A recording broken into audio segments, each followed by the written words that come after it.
à l'arrivée du Covid en France, qui commençait par commettre des dégâts, à faire des ravages, poser des problèmes, Emmanuel Macron, le président français, a déclaré « Nous sommes en guerre. Nous sommes en guerre. » Et nous savons depuis toujours, et nous le répétons souvent, comme la Bible le mentionne, le chrétien est en guerre. Est-ce que vous le croyez? Le chrétien est en guerre. Est-ce que vous pouvez dire à la personne qui est à côté de vous, nous sommes en guerre? Nous sommes en guerre. Alléluia. Et nous le savons depuis toujours. Le chrétien est en guerre. C'est pourquoi le Saint-Esprit nous le révèle cette année pour nous faire prendre conscience par ce thème, le combat du chrétien. Comme je viens de le dire, ce message va être une transition, une sorte de passage de témoin entre l'année 2023 et l'année 2024. Le thème de l'année 2024, de 2023, on vient de le dire, soyons unis dans l'amour de, tiré de Jean 17, verset 20 à 26. Donc, frères et sœurs, le chrétien doit être uni et bien armé face à son adversaire. Amen. Amen. Vous et moi, nous sommes un. Nous ne sommes pas en guerre contre l'autre, mais nous avons un adversaire. Et nous allons voir trois clés importantes pour nous chrétiens puisque nous sommes en guerre. Nous allons étudier trois clés, mais on n'aura pas vraiment le temps de le faire. On va faire de notre mieux. Et on a le temps tout le long de l'année pour enchaîner avec cette thématique. La première clé, c'est que le chrétien doit combattre dans l'unité. C'est la réalité. Si on est en guerre, on ne va pas se battre n'importe comment. On ne doit pas aller en bandant dispersés. Nous devons être unis.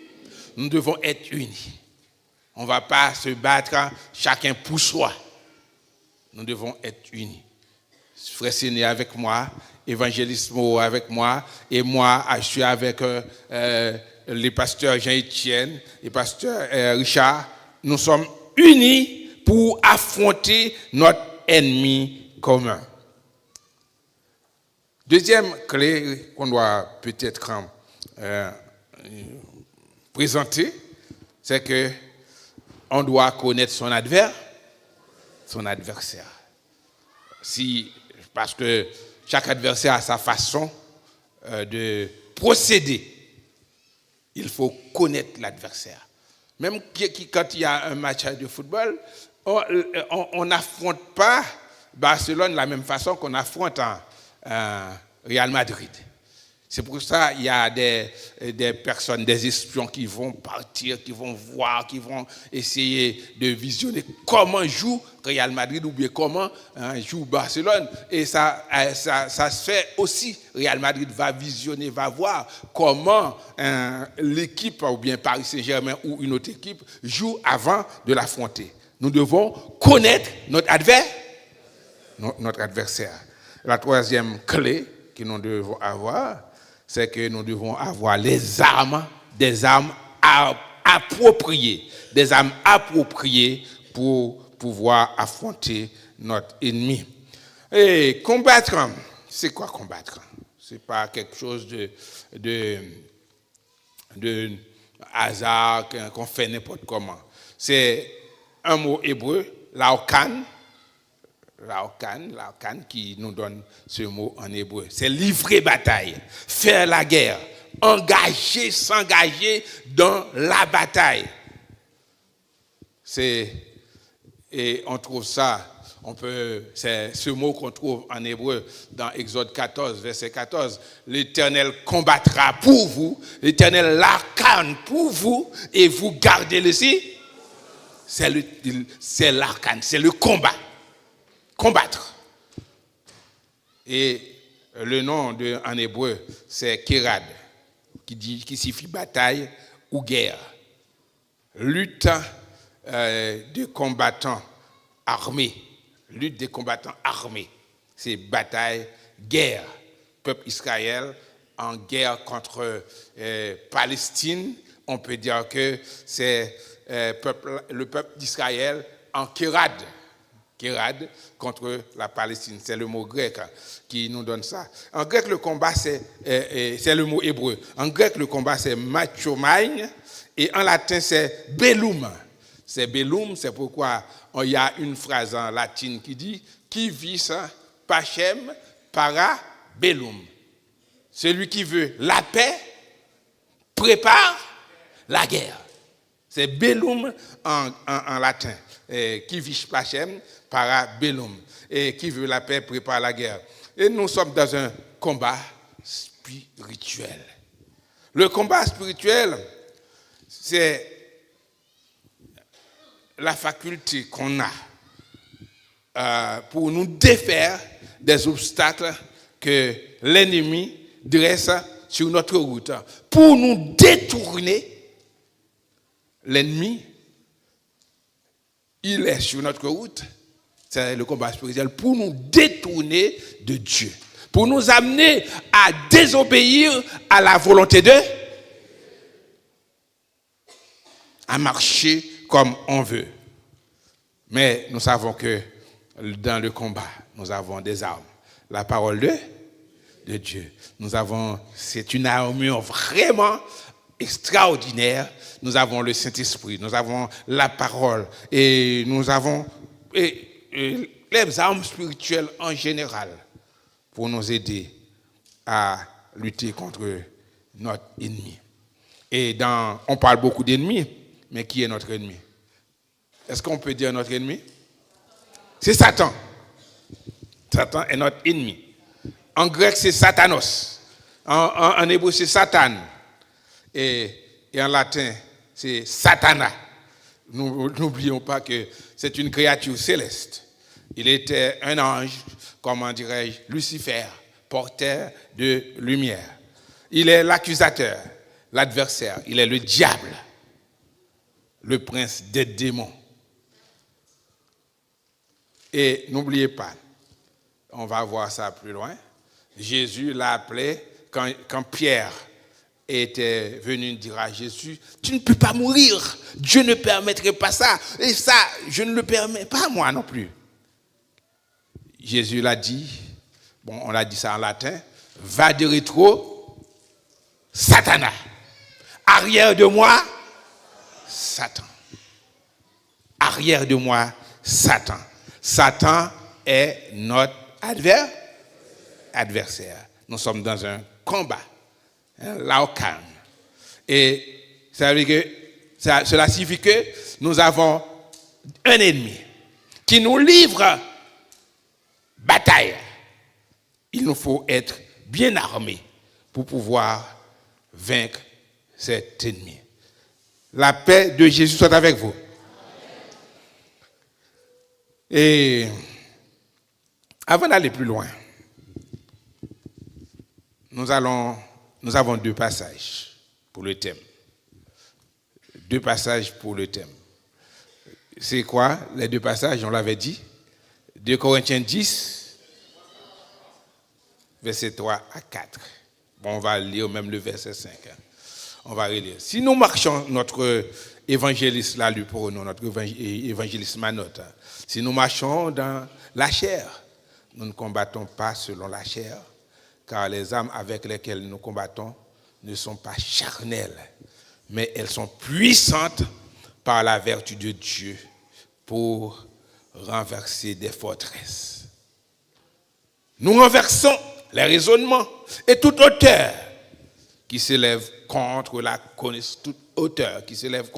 connaissance de Dieu, et nous amenons toute pensée captive à l'obéissance de Christ. Nous sommes dans un combat. Le combat du chrétien.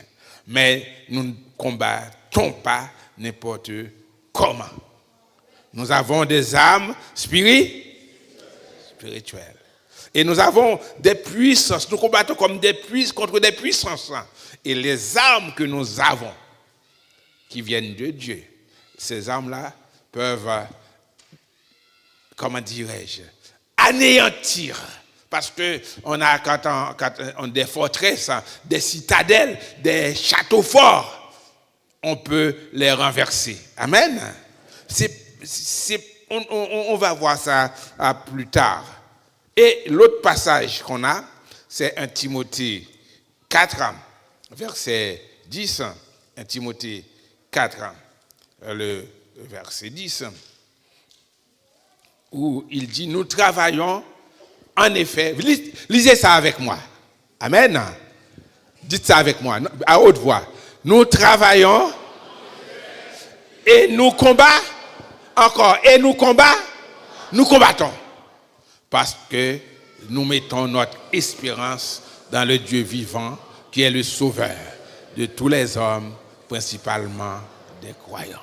Nous combattons avec espérance. C'est le thème de notre convention. C'est le thème de notre convention cette année. Et ce qui va avoir lieu le 3e week-end du mois de mars. Réservez cette date, frères et sœurs. Nous aurons le pasteur Eden McGoffey. C'est lui qui va être notre orateur pendant cette convention.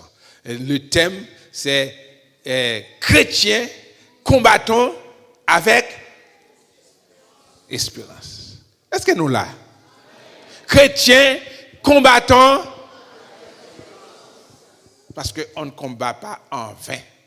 Nous avons l'espérance dans le Dieu vivant, qui est le sauveur de tous les hommes. Cela ne signifie pas que tous les hommes vont être sauvés. Mais il y a accès à tous les hommes au salut. Tous les hommes peuvent être sauvés. Mais ceux qui croient, principalement des quoi? Dieu a tant aimé le monde qu'il a donné son Fils, afin que quiconque croit en lui. Mais ceux qui croient ont la vie éternelle. Mais tout le monde a l'accès à Jésus. Nous mettons notre espérance dans le Dieu vivant, qui est le sauveur de tous les hommes. Ça signifie que Dieu pourvoit aux besoins de tout et chacun. Tous les hommes. Dieu fait lever, comme Jésus l'a déclaré, son soleil sur les bons comme sur les méchants. Il pourvoit aux besoins de tout et chacun. Mais ceux qui sont sauvés, c'est ceux qui croient en lui, en Jésus. C'est comme quand on parle d'action de grâce. Il y avait toutes les personnes, les 10 lépreux ont été guéris. Mais celui qui a été sauvé, c'est celui qui est revenu dire merci à Dieu. Celui qui est revenu glorifier Dieu parce que Dieu l'a guéri. Tous les hommes peuvent être sauvés.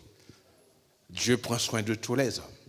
Mais surtout les croyants, c'est eux qui héritent la vie éternelle.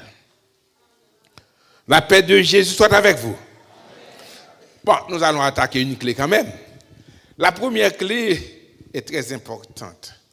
Le chrétien doit combattre dans l'unité. Philippiens 1er, je vais lire ça avec vous. Philippiens 1er, versets 27 à 30. Philippiens 1er, versets 27 à 30. Seulement, conduisez-vous d'une manière digne de l'évangile de Christ, afin que, soit que je vienne vous voir, soit que je reste absent, j'entende dire de vous que vous demeurez ferme dans un même esprit, d'une même âme pour l'évangile, sans vous laisser aucunement effrayer par les adversaires, et qui est pour eux une preuve de perdition, mais pour vous de salut. Et cela de la part de Dieu. Car il vous a été fait grâce par rapport à Christ, non seulement de croire en lui, mais encore de souffrir pour lui, en soutenant le même combat que vous m'avez vu soutenir et que vous apprenez maintenant que je soutiens. Amen. Amen. N'oubliez pas que l'apôtre Philippiens, c'est une épître de captivité. Une épître de captivité, comme Éphésiens, Colossiens, ce sont des livres que l'apôtre Paul a écrits quand il était en prison à Rome. Malgré ça, et Philippiens, il a un thème important. L'apôtre aurait pu être en tristesse, mais il manifestait de la joie. Mais il conseille à ceux qui sont dehors, aux chrétiens de Philippe, de rester dans l'unité. L'apôtre Paul nous rappelle, nous chrétiens, citoyens célestes, il nous faut avoir de l'unité. Il nous faut de la fermeté, demeurer ferme dans un même esprit, de la fermeté. Nous ne sommes pas n'importe qui, des citoyens célestes. Mais nous, dans le combat que nous menons, chaque chrétien doit vivre dans la dignité du serviteur de Dieu, qui s'efforce à garder l'unité dans son rang.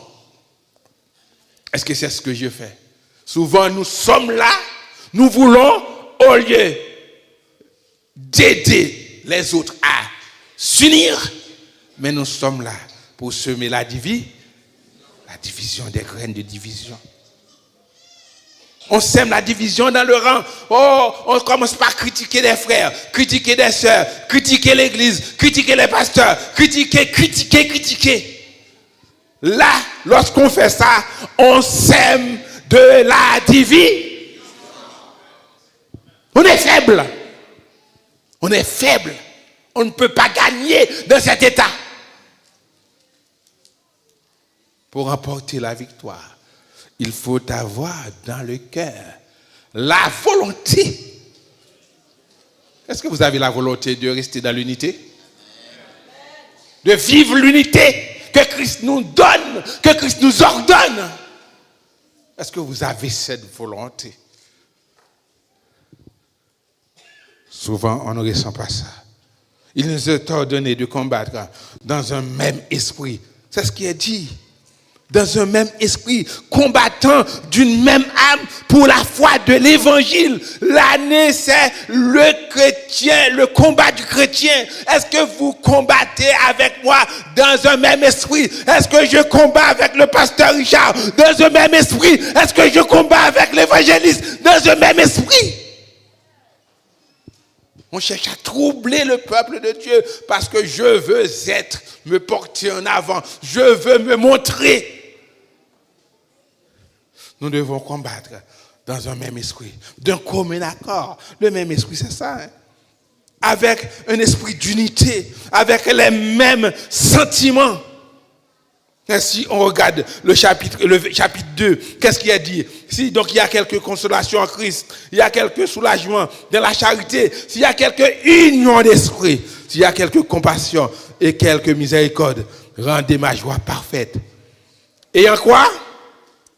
Ayant un même sentiment, un même amour, une même âme, une même pensée. Le verset 3, ne faites rien par esprit de parti ou pour de vaine gloire, mais que l'humilité vous fasse regarder les autres au-dessus de vous-même.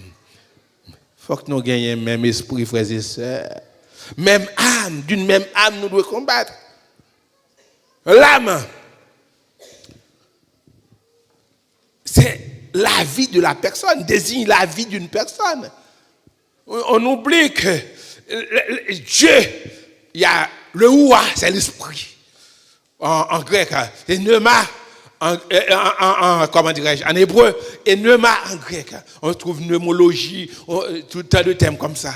Mais quand Dieu a insufflé à l'esprit, le vent, dans l'homme, et là, l'homme devient une âme vivante. Si je suis quelque chose, c'est grâce à l'esprit que Dieu a insufflé en moi. Dès que cet esprit s'en va vers Dieu, on n'est plus rien. Toute chelle ben a fait, c'est parce que vous avez l'esprit bon Dieu dans vos mamans. Amen. C'est l'esprit qui est l'étincelle, qui fait briller, qui anime le corps d'une même âme, d'un même esprit. Cela signifie que c'est là la transition. Nous allons au combat, combattant de même esprit. Nous sommes en train de combattre, nous allons combattre, mais nous devons rester dans l'unité qu'on a prêchée l'année dernière. On va combattre dans l'unité. Qu'est-ce qui s'est passé? Si nous ne gardons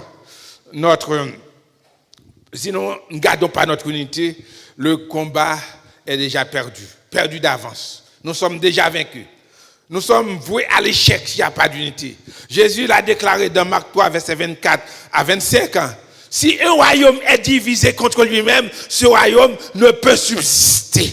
Et si une maison est divisée contre elle-même, cette maison ne peut pas subsister. Beaucoup d'églises sont, dispersées, cassées, parce qu'il n'y avait pas d'unité. Chacun veut prendre sa gloire.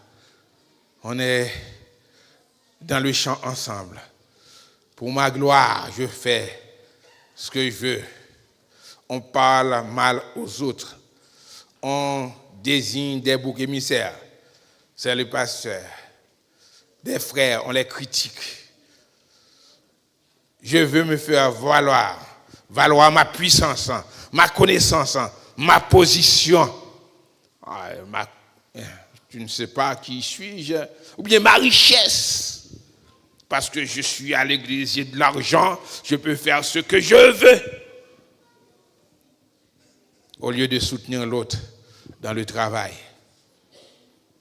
Je vous dis, s'il y a un esprit ainsi, c'est un esprit indigne.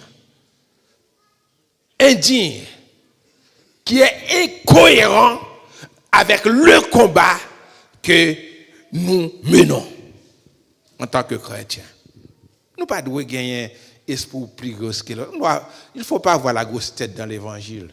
Nous devons savoir que tout ce qu'on fait, que c'est une grâce. Ce n'est que grâce. Ce n'est que grâce. Il nous convient d'être, frères et sœurs, unis pour ne pas avoir peur de l'adversaire. Parce que si je vais tout seul, l'adversaire, j'ai peur, etc. Mais si on est ensemble, nous sommes plus forts. C'est comme il est dit dans Ecclésiaste, il y a la corde à 3 fils. Quand on est seul, tout ce qu'on fait n'a pas de valeur. Quand on est 2, il y a plus de bénéfices. Quand on est 3, alléluia, personne ne peut nous déranger, personne ne peut nous casser parce qu'on est 3. Dans le mariage, c'est ça, hein? La femme, l'homme, et quand Dieu est là, personne ne peut briser ce foyer. Quand on est unis dans le mariage, à 2, il dit il y a plus de bénéfices. Bénéfices économiques, parce qu'on tire un meilleur salaire. Bénéfices physiques, si l'un tombe, l'un peut relever l'autre. Bénéfices physiques aussi, parce qu'il y a plus de confort. Si on est tout seul, on couche tout seul, on ne va pas avoir chaud. Mais si on est 2, il y a plus de chaleur. Mais quand on est 3, vraiment, on est indissoluble, on est incassable, le mariage va perdurer. On va essayer d'aller plus vite pour vous. Nous luttons tous pour la foi de l'évangile. En Israël, qu'est-ce que vous voyez? Face au Hamas, qu'est-ce qu'ils ont fait? Ils ont décrété un gouvernement d'union nationale. ils oublient leurs différences politiques, sociales, etc. Ils se mettent ensemble pour faire face à l'ennemi, aux terroristes. Et pourquoi à l'église, on veut rester seulement dans son petit coin? Moi, je fais la chorale, je reste dans la chorale. C'est ma chorale, c'est ce qui compte. Je suis dans l'école du jeune, c'est ça qui compte, etc. Je suis dans le jeune évangéliste, c'est moi, c'est ça. Non, le travail, c'est le travail de tous. Le cœur de louange doit s'unir avec tous les autres frères, les autres sœurs, pour pouvoir rendre gloire à Dieu. Faire une union spirituelle, une unité spirituelle. Nous devons mettre tous nos caprices, tous nos a priori de côté pour lutter contre notre puissant ennemi, contre ce terroriste, Satan, le diable. Faisons notre équipe d'unité spirituelle, frères et sœurs, face au diable. Amen. Amen. Amen. Dites à la personne qui est à côté de vous, unissons-nous face au diable. Unissons-nous face à notre adversaire. Le combat est dur, mais avec le Seigneur, dans l'unité, nous arriverons. Amen. Dieu nous donne un exemple puissant. Juge 7, versets 17 à 25, on va essayer de lire ça vite fait. Juge 7, c'est un passage que j'aime beaucoup. Si on peut le projeter, Juge 7, m'a venu avant yo. OK. Juste 7 versets 11 à 25. Il dit: tu écouteras ce qu'ils diront. C'est ça, non?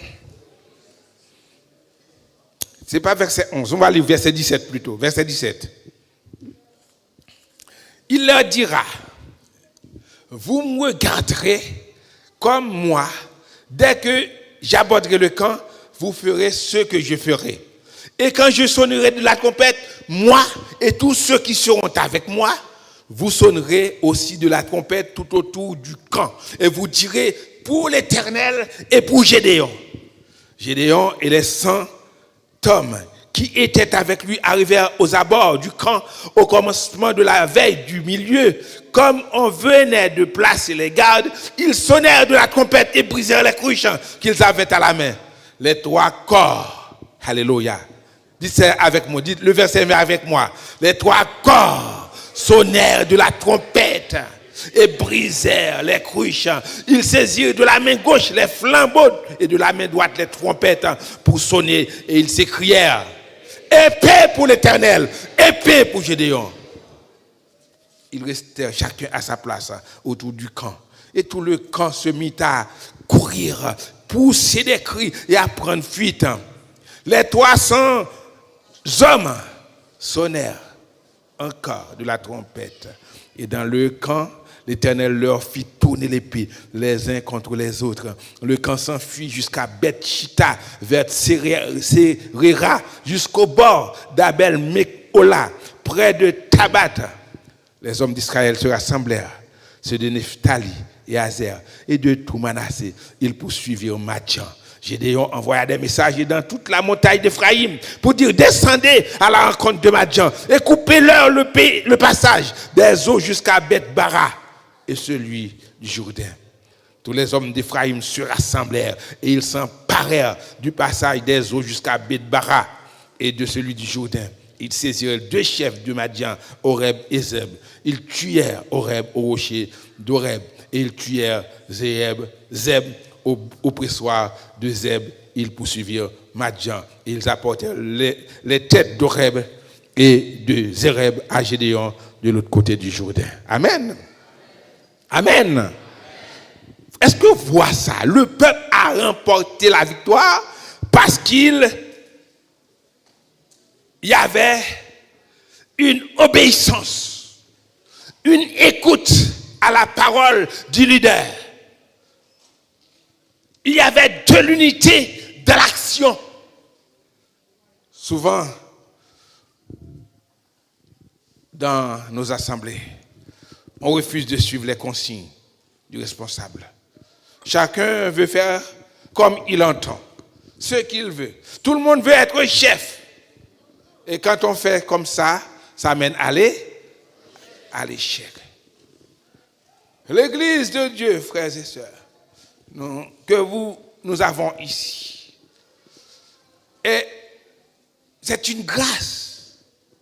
Existe grâce à l'unité. Je peux dire, sans parler de moi, sans faire mon apologie, de 83 à 86, l'Église était ramenée en peau de chagrin à quelque chose de rien du tout. Pourquoi? Parce qu'il y a il y avait des divisions. Il y a tant d'églises qui sont sorties, tant de pasteurs qui sont sortis de cette assemblée. On ne cite pas leur nom. Mais sœur Emmanuel peut en témoigner. Je pense qu'elle était là.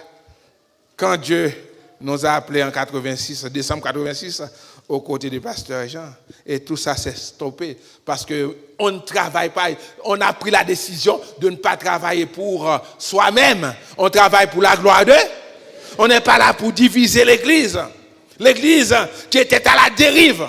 Dieu a permis que ça reprenne. Le dimanche matin, on était obligé de faire du culte. Parce que Dieu était là. Il y avait l'unité entre nous. Et on était obligé de trouver une autre salle plus grande à Auguste Poulain. Et quand ils ont vu ça, il fallait un autre pasteur. Et c'était même pas moi qui a été choisi. Mais le ciel l'a voulu. Dieu m'a placé aux côtés du pasteur Jean pendant cette époque-là. Et maintenant, 92, Dieu veut à peine consacré, Dieu a créé une unité à Sevran qui est devenue Montfermeil. On m'a envoyé là, j'ai accepté d'aller là, dans le petit coin. Et Dieu a fait de grandes choses avec nous. Amen. Et vous voyez Montfermeil, vous qui êtes là. Et après, plus tard, c'est Chanteloup-les-Vignes. Et maintenant, il y a une église à la Courneuve, une église affiliée. Tout ça, c'est parce que Dieu nous a permis de rester unis. Quand il y a unité, il y a progrès. On ne peut pas progresser dans la division. Il est vrai que le diable voulait à tout prix semer la division, la zizanie, mais Dieu nous a rendus plus forts. Amen. On n'est pas tombé dans la panique. Et on peut dire, Ebenezer, jusqu'ici, Dieu nous a secourus. En Haïti, il y avait des problèmes. Avant même Haïti, division entre Christophe, entre Pétion et entre, Toussaint et Rigaud. À cause de ça, l'armée française a vaincu l'armée de Toussaint. Mais Dessalines était un homme très intelligent. Il est allé trouver Rigaud. Il a dit, vous savez ce qu'il va faire? Ce qu'ils veulent faire, c'est que nous remettre en esclavage et vous enlever tous vos droits, vous qui êtes mulâtres. Alors, ils s'étaient d'accord pour s'unir, pour pouvoir lutter contre l'ennemi. Et c'est ce qui nous a donné l'indépendance. Même si nous payons le prix de cette indépendance actuellement. Mais on reste fiers parce que Haïti est la première nation noire qui a conquis son indépendance. Et Haïti a aidé l'Amérique du Sud à avoir son indépendance. Bolivar, Miranda, ils se sont rendus en Haïti. Pourquoi? Parce qu'il y avait unité. Mais l'ennemi a semé la division et Haïti est devenu comme elle est. Le paria, méprisé parce qu'il y a division. Parfois à l'église, nous sommes des espions, nous faisons partie de la 5e colonne. On est là pour l'ennemi. Il y a des gens qui l'église pour le diable là. Le travail diable à faire. Quand on lutte dans la jalousie, quand on lutte dans l'orgueil, dans la haine, dans l'hypocrisie, on est à la solde de l'ennemi. Fais attention pour ne pas Travaillez en vain. Pour ne pas perdre votre temps.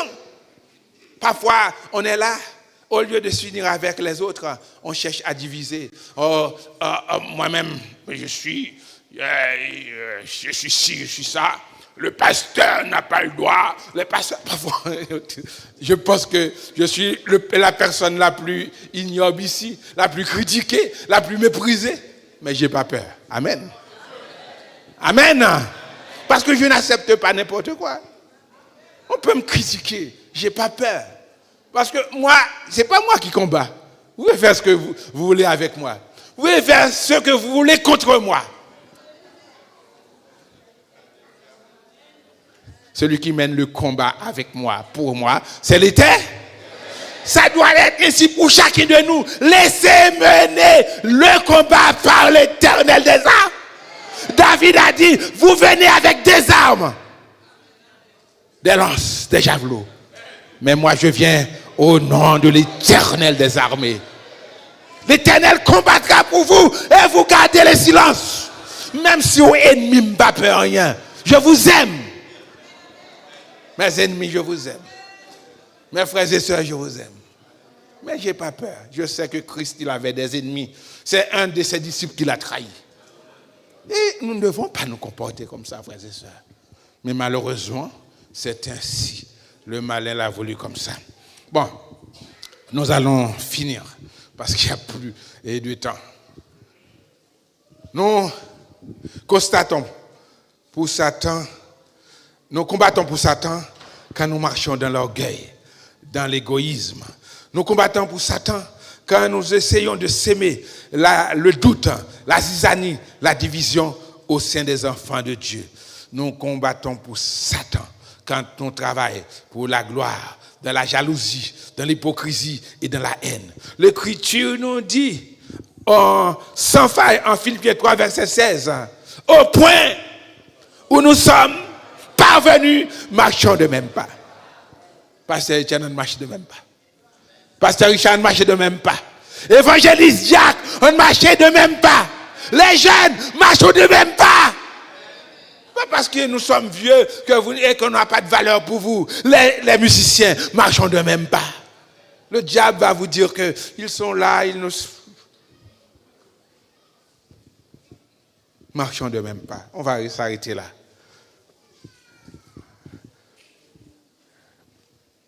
Demandons à Dieu de nous aider à combattre dans l'unité. L'unité, c'est le maître mot pour qu'on puisse obtenir la victoire, pour qu'on puisse remporter la victoire sur Satan, notre ennemi. Il faut que nous combattions dans l'unité.